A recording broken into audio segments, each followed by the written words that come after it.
Hi, this is Usha. Welcome to Rathod Science classes.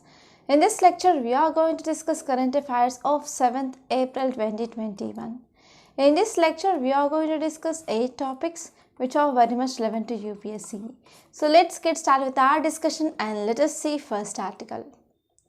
Title says Bioremediation of Hussain Sagar initiated.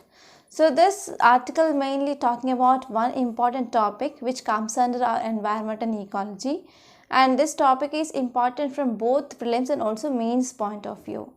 So this bioremediation is very important. So this mainly comes under GS paper 3 under environment and ecology. So this topic is important regarding both prelims and mains. So now let us see some details which are given in this article, and we are also going to discuss some facts regarding this bioremediation. So context says that work pertaining to cleaning and bioremediation of Hussain Sagar has been initiated. So this Hussain Sagar is located in Hyderabad in state of Telangana. Okay, so you have to remember location of this Hussain Sagar, and also you need to know some facts regarding what is this bioremediation actually means. So if you see some details which are given in this article, so because of continuous inflow of sewage and effluents into this lake, now this is summer season, right? So because of this summer, there is unbearable stench that is releasing from this lake. So because of this, now government is going for this bioremediation process that initiated in this Hussain Sagar lake. So now let's try to understand what is this bioremediation. So if you are talking about this bioremediation, it is a biotechnical process. So in this biotechnical process which abates and which mainly cleans up contamination, because of this it is also one type of waste management technique. So in this technique we mainly use different types of organisms that will help to remove or utilize these pollutants which are present in this polluted area. For example, if we see there is any polluted area, either it may be soil or sometimes it may be water, right? So in this area, whenever we want to go for bioremediation, we can release or we can use some types of organisms that mainly feeds on pollutants which mainly present in that so and so polluted area. So it is one type of waste management technique. Okay, so in this in this bioremediation, bio means living organisms. So living organisms are mainly used to clean these polluted areas. So this is meaning of bioremediation. And now let us see important types. So in this we are going to talk about biostimulation, bioaugmentation and intrinsic bioremediation. Okay, so if you are talking about biostimulation, so the word itself it is saying that it is biostimulation. That means we are stimulating organisms here. So bacteria, it is mainly stimulated to initiate process, right? So contaminated soil which is mainly added with some special nutrients such that it will stimulate the growth of bacteria or microbes here. So because of this we can go for efficient and also quick removal of contaminants which are present in that area. And next one is bioaugmentation. So in this bioaugmentation, certain species, certain sites where microorganisms are required to extract the contaminants. For example, we can use this bioaugmentation method mainly to treat municipal wastewater. Okay, wastewater. And next one is intrinsic bioremediation. So it is most effective both in soil and as well as on water. And this intrinsic bioremediation, it is mostly used in underground petroleum tanks where we cannot reach, right? So because of this we can use this type of technique to clear in this underground petroleum tanks. And other types includes incineration.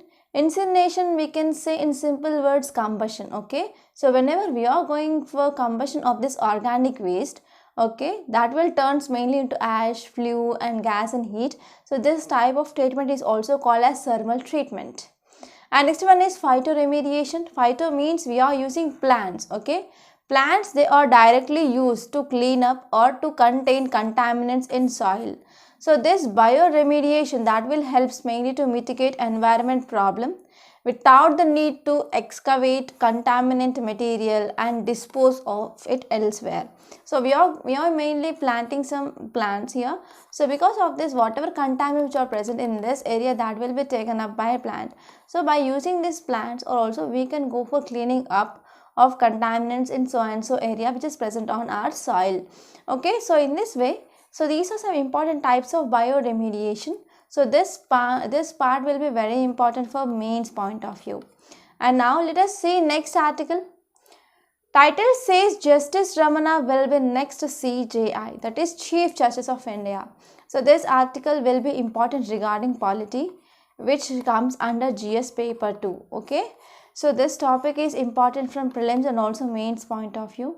So from prelims you can expect statements regarding this CJI. So from mains point of view also, recently CJI is highly in use, so you can expect question regarding CJI in your upcoming mains also. So now let us try to understand this article in great detail. First, we are going to see context why it is in use. So we are going to see some important details regarding this Justice Ramana, and also we are going to see some important facts, okay, regarding this CJI. Mainly, we also recorded a lecture on this CJI and Supreme Court in our Polity Lakshmikant series. So if you have not watched that series, you can also watch that series, okay.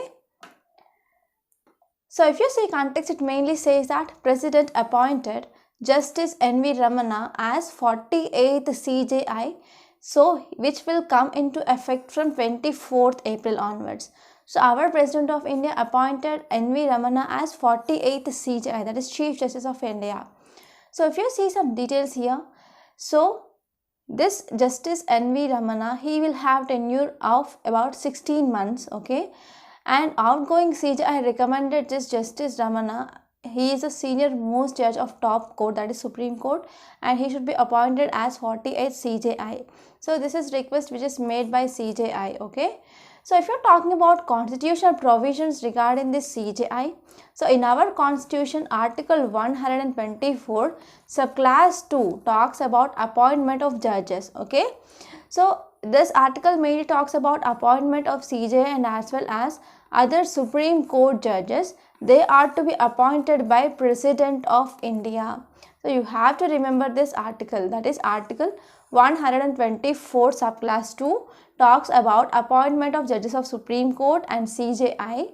They should be done by President of India. And if you see some facts here, so outgoing CJI recommends his successor. He recommends to Union Law Minister, and Union Law Minister, he will forward recommendation to Prime Minister, and Prime Minister, he will advise President for appointment of so and so member. Okay, so this is process. And now let us talk about administrative powers of CJI. So this administrative powers will be important regarding mains. So if you're talking about administrative powers, first and foremost here is CJI is called as primus inter pares. Okay, that means he is first amongst equals. So here CJI plays an important role of administrative head of our constitution. And next one is CJI exercises the prerogative of allocating cases to particular benches. That means if there is any case, he will decide if this case should be dealt with 5 judges bench or 9 judges bench or 13 judges bench, etc. So benches will be allocated by CJI, and he also decides the number of judges they need to be hear that case, and also he will decides which bench should address which case. So he is called as master of the roster, okay. So these are some important powers of CJI. And now let us see next article. Title says vigilance officers to be transferred every 3 years. So this article talking about Central Vigilance Commission, that is CVC.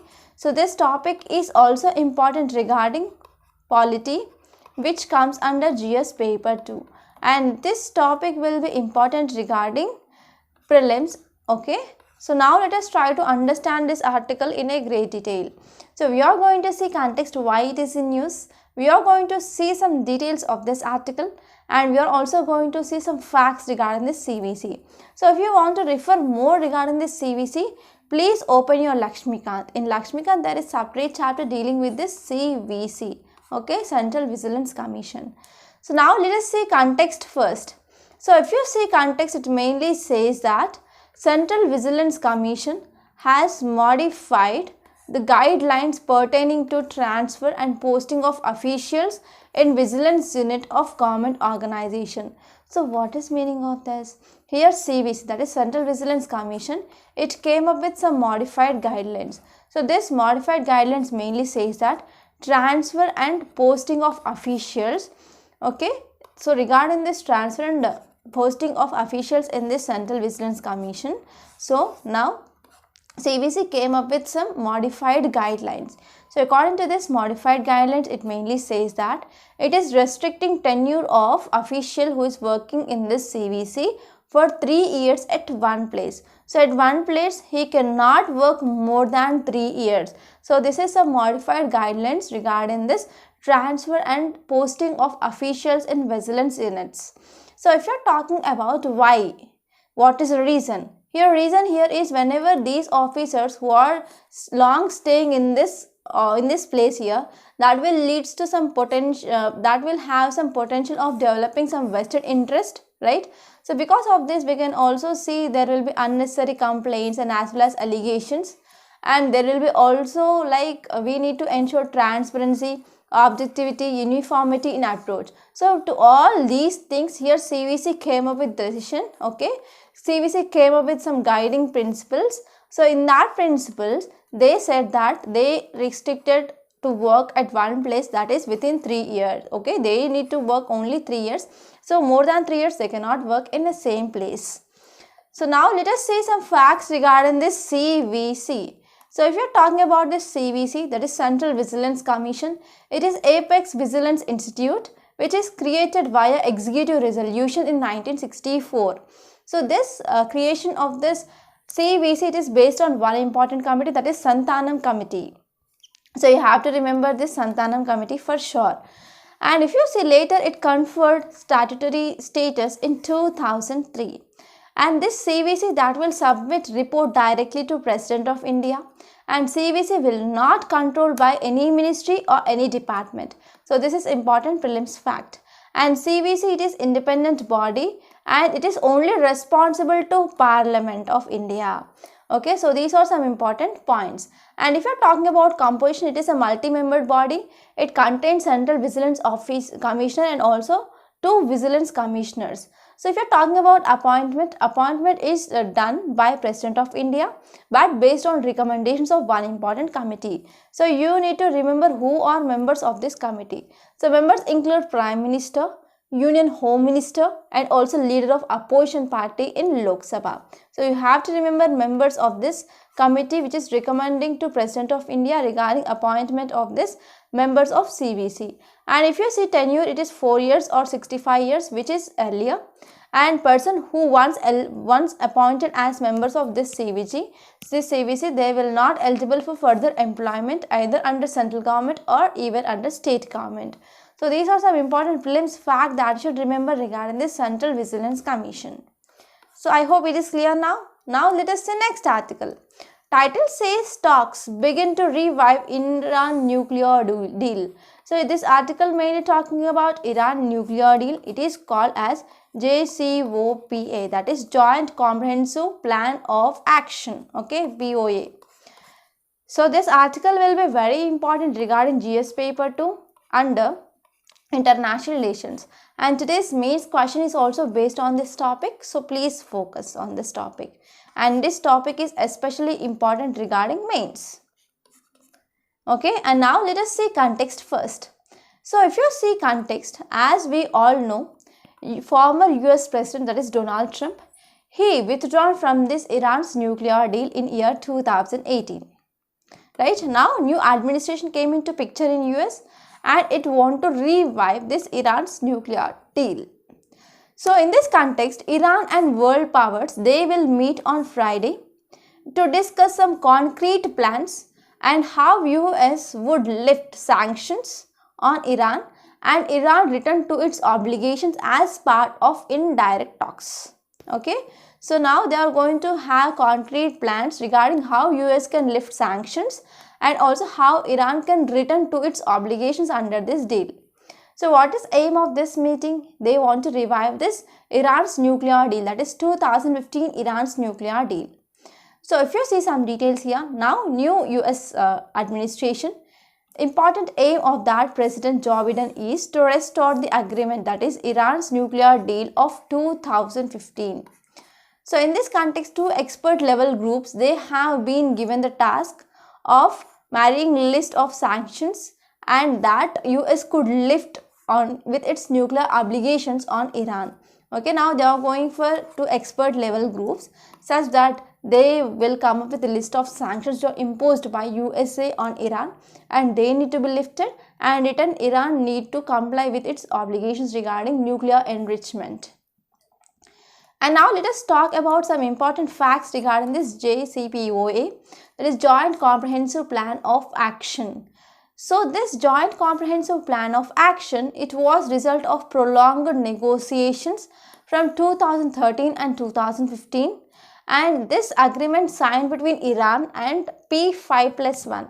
So these P5 countries includes China, France, USA, Russia and UK, and +1 is Germany. Okay, so P5+1 country, they came with agreement with Iran. Okay, so in this agreement here, Iran need to accept some constraints on its enrichment of uranium or a nuclear enrichment program here, and if Iran which is complying with it, then it will also in return will have some benefits, that is partially lifting of economic sanctions on Iran.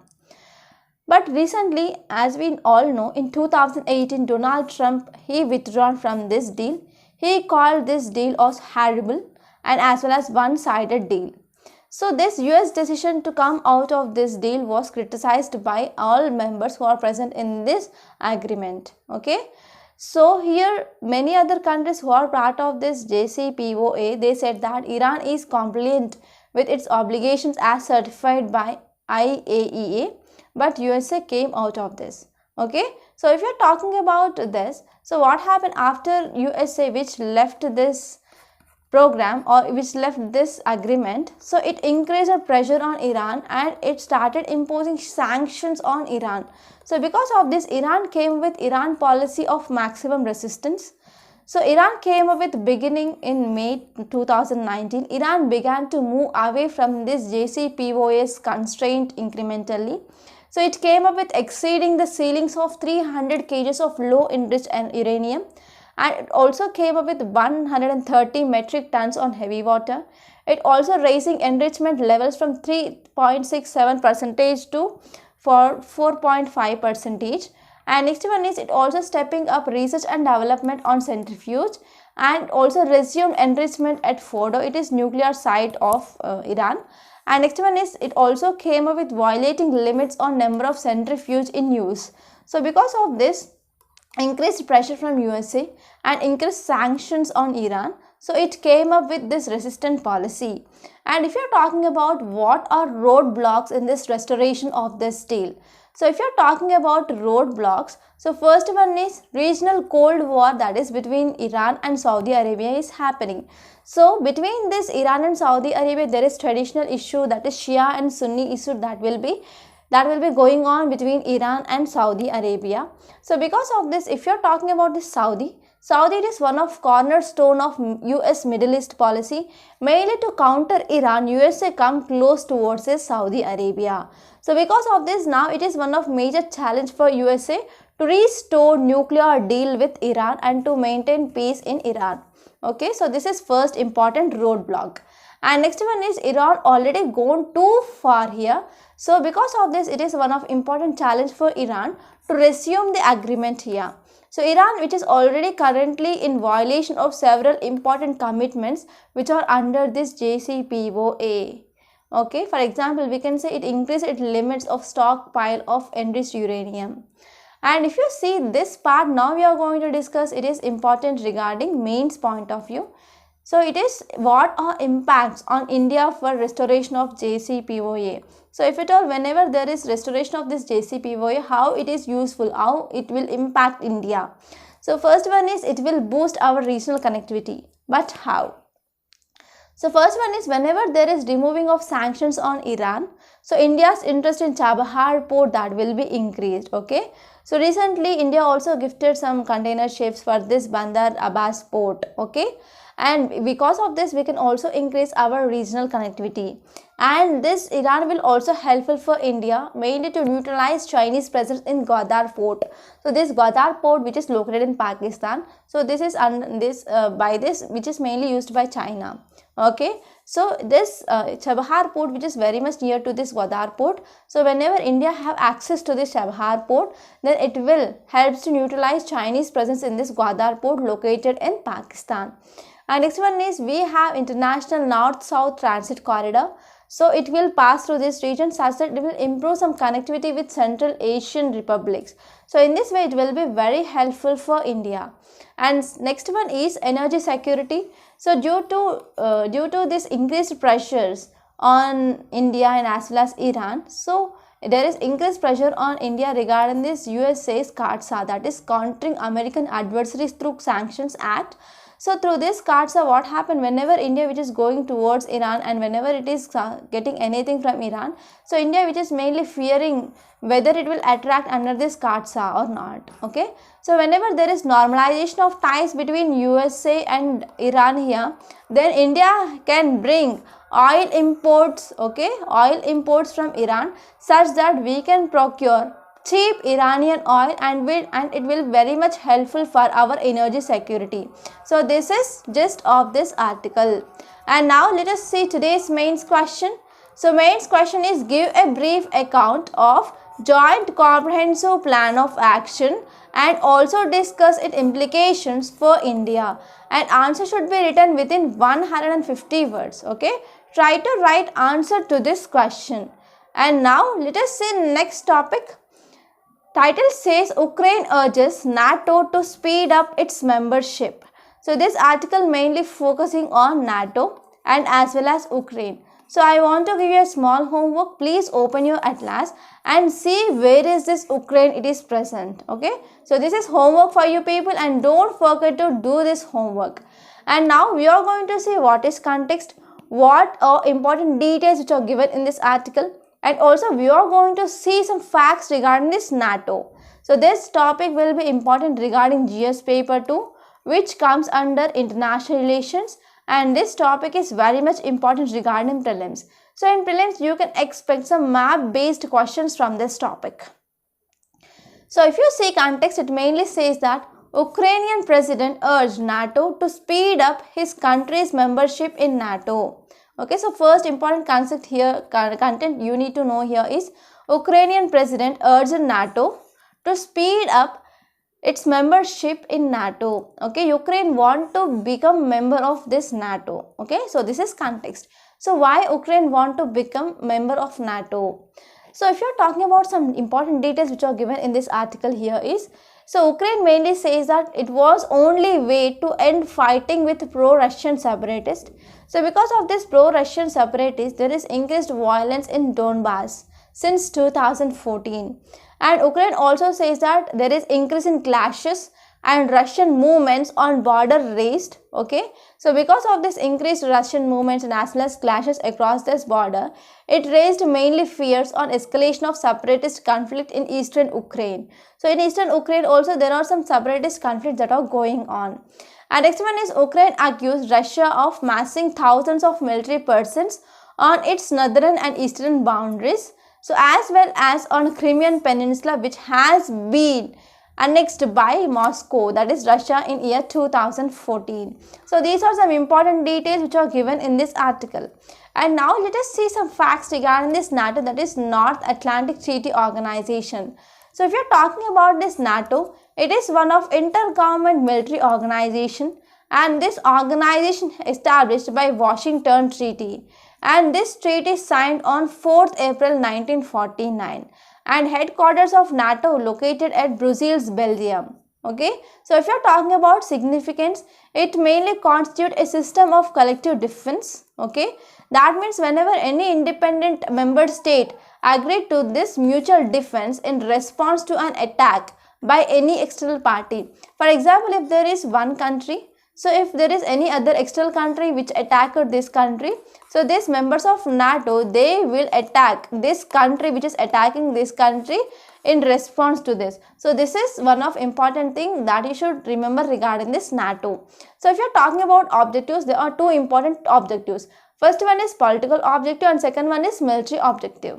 So if you are talking about this political objective here, so NATO mainly promotes democratic values and it also helps member countries to consult to cooperate mainly on defense and as well as security related issues that will help to resolve problems. Okay, so in this way it will helpful to build trust in long run. So this is about political objective.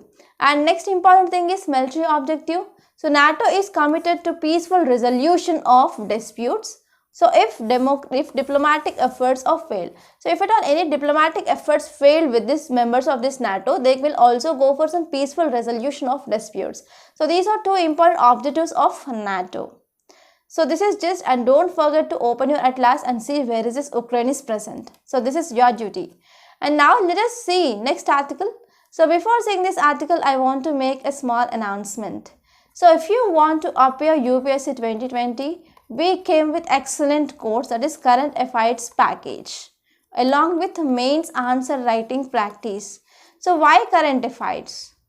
Because 50 to 60% of questions, either it may be prelims or mains or even interview, you will get questions regarding this current affairs. So if you want to appear 2022 exam, you need to prepare at least 1.5 years current affairs. And this is right time to join this current affairs package course to cover 1.5 years current affairs.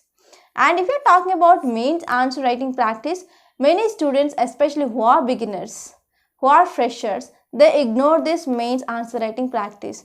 They will be thinking like after completing NCERTs, after completing standard books, we will start writing answers. But this is not a good approach that will not work for UPSC. So whenever you are starting your preparation, on that day itself, you need to focus on how to improve your answer writing skills. So though you are good at static portion, though you are good at current affairs here, so you can clear prelims, but you cannot clear mains without proper answer writing skills. Okay, we are focusing on exactly how to improve answer writing skills if you join this course. And if you join this course, we also provide you prelims test. Prelims test will be conducted on every Sunday, and we also provide you video solutions. So in this way, this course is exactly focusing on what is demand of UPSC. So finally, I want to say one thing. Please don't take this course as a choice. Please try to join this course as soon as possible. So details of this course are given in description box. So if you want to contact me, you can contact me on this number. Please note this number 8074765513. Okay. So this is about this course. I want to say one thing. So after 1 or 1.5 months, we are going to increase the price of this course. So almost this price of this course will be doubled. So within this month, you have to try yourself to join this course. Okay. And now let us see next article. Title says fits and starts. So this article mainly talking about India and Pakistan. So this article will be important regarding GS paper 2 under international relations. So whenever any questions which comes under this India and Pakistan regarding this article, I gave everything we are going to discuss now that can be written as it is whenever you are writing answers in your GS paper 2. So now let us try to understand this article. This article will be important regarding mains point of view from not prelims. Okay. So now let us see about this India-Pakistan, why it is in news. Recently we studied that across this LOC, that is line of control, as we know India which is sharing boundary with here China, and here we have Pakistan, right? So here dividing line between India and Pakistan, this is called as LOC, line of control. And here dividing line between India and China. So here India and Pakistan mainly divided by LOC, and India and China divided by line of actual control at this western sector, right? So dividing line between India and Pakistan whole, it is called as Ratcliffe line. Okay, so here line of control which mainly seen in this Pak occupied Kashmir area, and here we see Ratcliffe line which is separating India and Pakistan. So if you are talking about this LOC, that is line of control, so recently we agreed we having this ceasefire agreement. We agreed that we are going to follow this ceasefire agreement at LOC region. So if you see context regarding this article, India and Pakistan, why it is in news? Because recently Pakistan Economic Coordination Committee said that they are going to reopen imports of Indian cotton and sugar to Pakistan. So what happened? So in this context, whenever this decision or this announcement just came up by Pakistan Economic Coordination Committee here, so they came up with argument that it would violate Pakistan's commitment on Kashmir, and on April 1st they made us fool and they withdrawn. They announced that they are dropping from this import proposal. So this announcement came up by Prime Minister of Pakistan. So in this context, Prime Minister mainly said that ties with India would not be normalized unless Modi government revoked its steps of August 2019 on Jammu and Kashmir. So what happened in August 2019?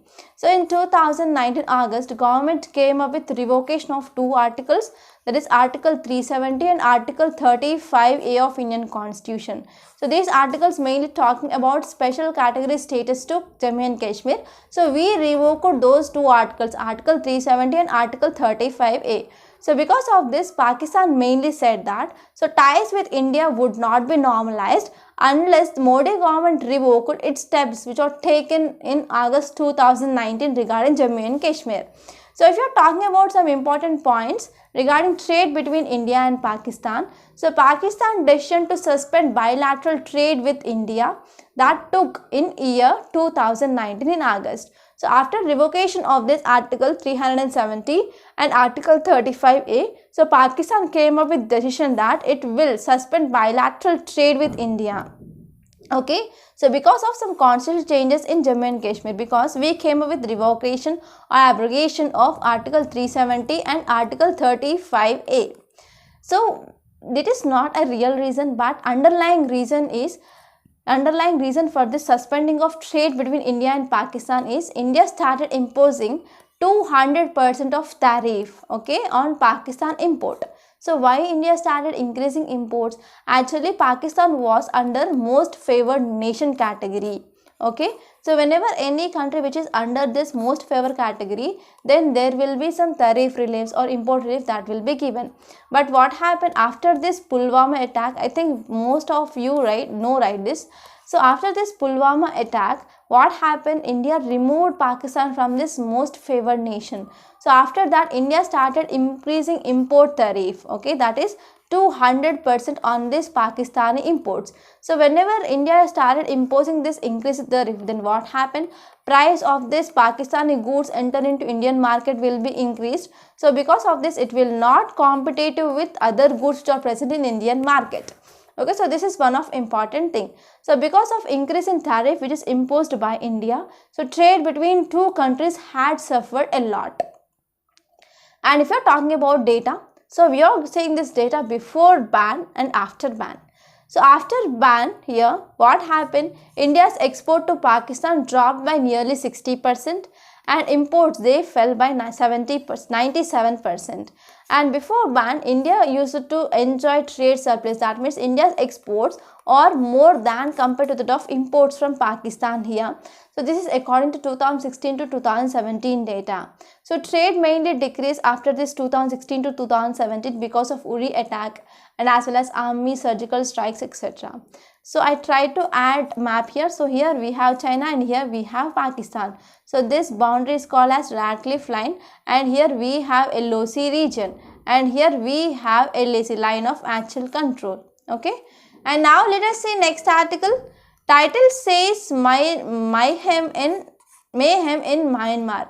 So this article mainly talking about Myanmar issue. So this article is also important regarding international relations, which comes under GS paper 2. And this topic is important regarding mains point of view. So from prelims point of view, you can expect states which are having boundary with Myanmar.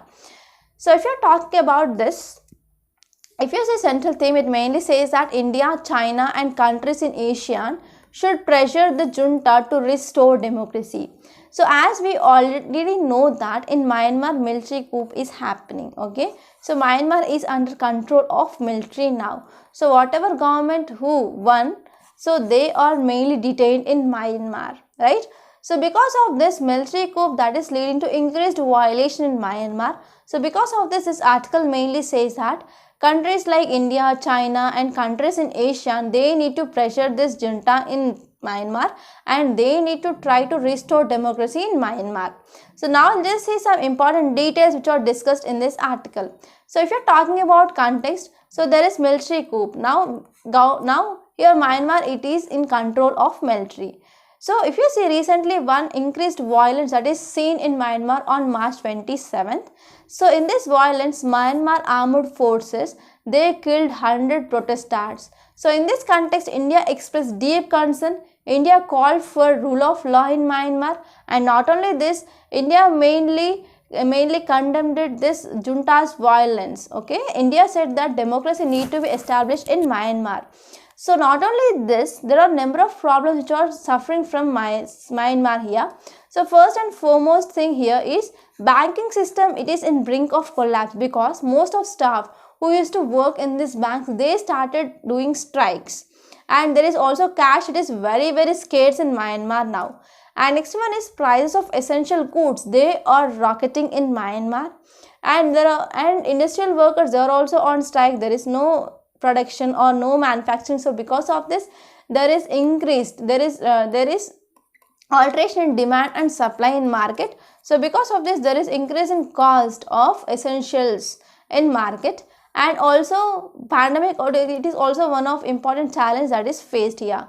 So for all these problems, now military journals, they are doing some efforts mainly to bring back banks, government employees, ports, and as well as industries. But whatever steps which are taken by this military, they are unsuccessful now. Okay.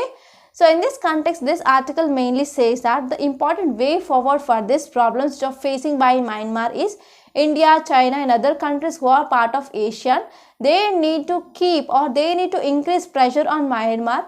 Okay, and they need to work towards restoring this democracy in Myanmar. So this is gist of this article. And now let us try to understand map. Here we have India, here we have Bangladesh, and we have Myanmar. So these are states which are sharing boundary with Myanmar. They include Arunachal Pradesh, Nagaland, Manipur, Mizoram. Okay. So these are some important things that you should remember regarding this. And now let us see next article. So this is important and interesting article. So we already discussed about this article number of times in our Hindu analysis. So title says redefining combatants. So this article mainly talking about cyber security, cyber attacks. So now let us try to understand this article. So this article will be important regarding GS paper 3 under science and technology, and this topic is important exclusively regarding mains. You cannot expect any prelims based questions from this. Okay, now let us try to understand this article in a great detail.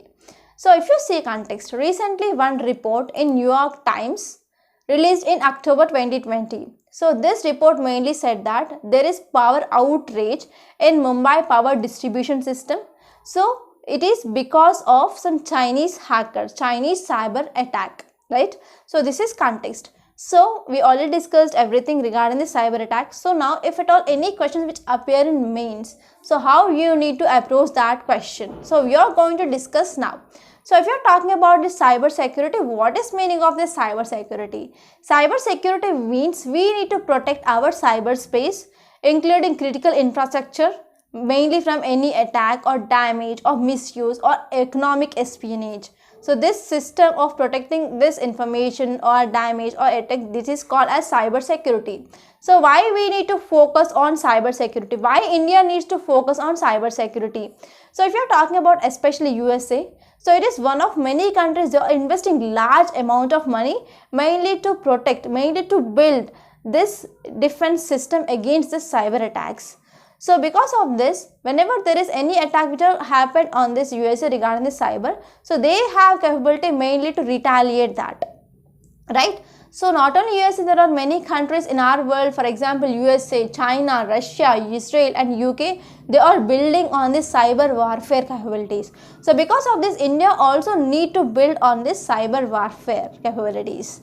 So if you are talking about why there is need of cyber security, So there is increased usage of digital things, okay, digital things after this post-COVID era.